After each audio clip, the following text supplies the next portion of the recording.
Hello everyone, we are on chapter 5 of Philosophy of Freedom and we're on paragraph 29.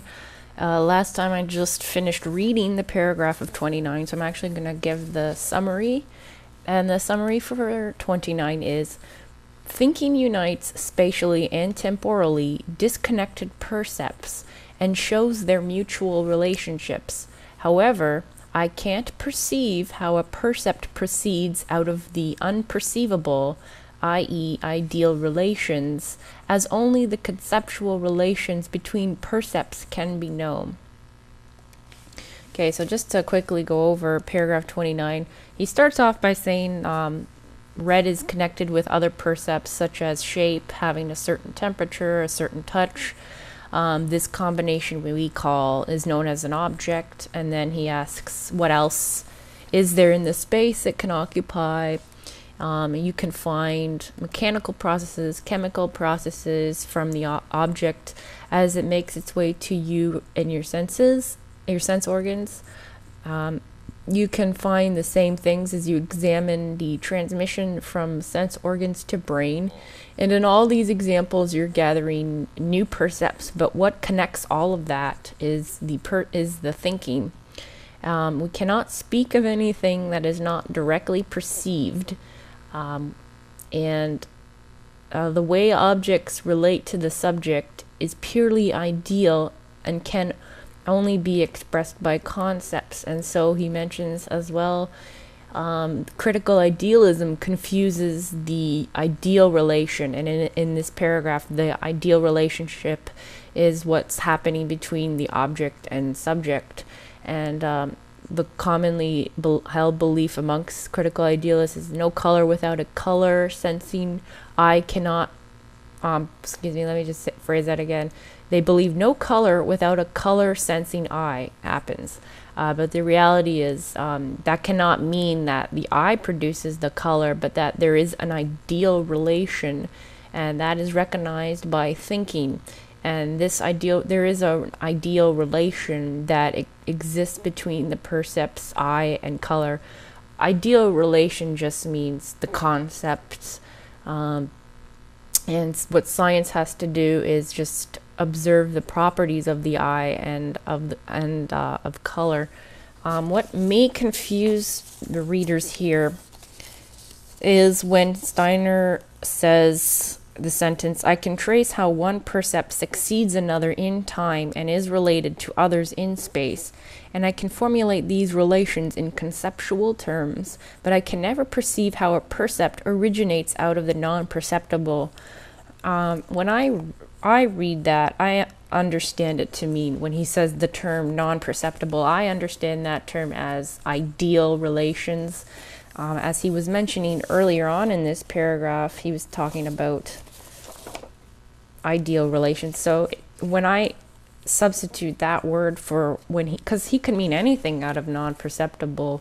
I mean, I could interpret that non-perceptible like, I don't know. I don't know how to explain, but that's what I think I interpret the word non-perceptible is just the ideal world, which is the world of concepts and whatnot. So I think that paragraph will make sense if you look at it that way. So again, he's just talking about how thinking is forming these relationships, because that is not observable. The relationships that these things exist, that's what the concept is, and that is something only can be perceived through thinking. And I think that's a interesting paragraph. So I'm going to move on to 30. What then is a percept? The question asked in this general way is absurd. A percept emerges always as something perfectly definite, as a concrete content. This content is directly given and is completely contained in what is given. The only question one can ask concerning the given content is what it is apart from perception, that is, what it is for thinking. The question concerning the what of a percept can therefore only refer to the conceptual intuition that corresponds to this percept.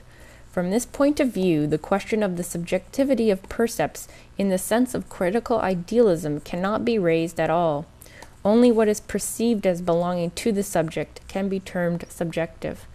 To form a link between something subjective and something objective is impossible for any process that is real in the naive sense, that is, one that can be perceived. It is possible only for thinking. Therefore, what appears for our perception to be external to the percept of myself as subject is for us objective. The percept of myself as subject remains perceptible to me after the table which now stands before me has disappeared from my field of observation. The observation of the table has produced in me a modification which likewise persists. I retain the faculty to produce later on an image of the table. This faculty of producing an image remains connected with me. Psychology calls this image as a memory picture. It is, in fact, the only thing which can be justifiably called the mental picture of the table, for it corresponds to the perceptible modification of my own state through the presence of the table in my visual field.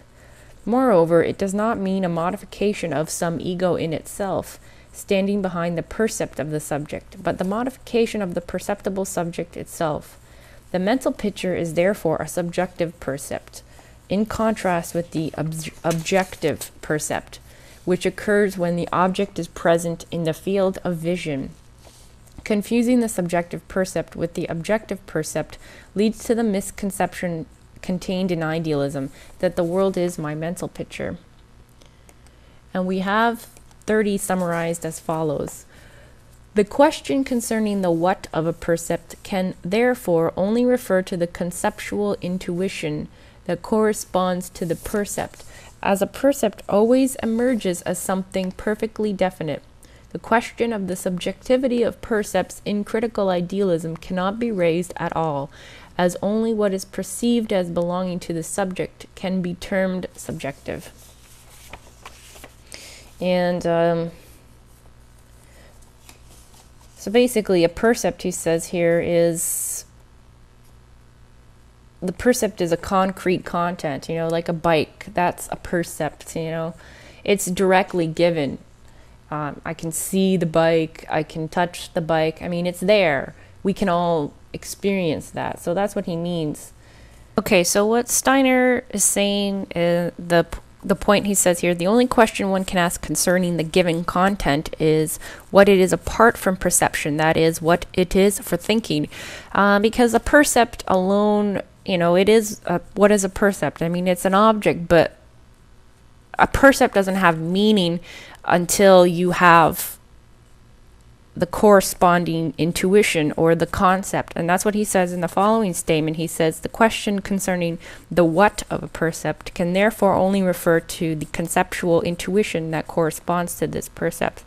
So, percepts are meaningless in and of themselves unless there is the thinking that has the intuition that forms the concept. Otherwise, it's just a percept. And so to ask yourself, what is a percept? That's not really relevant, because what really matters is the thoughts, the ideas behind that, because that's what makes the connections of the percept. So a percept in and of itself is sort of, it's important, but at the same time, it's also it's meaningless, because there's no ideas, no concepts, no thinking, nothing. It's just a percept. So that's what he's saying in here.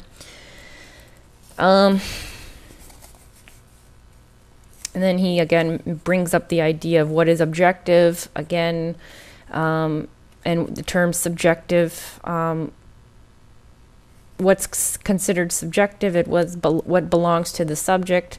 What is subjective is the mental picture, also referred to as the memory picture. What is important?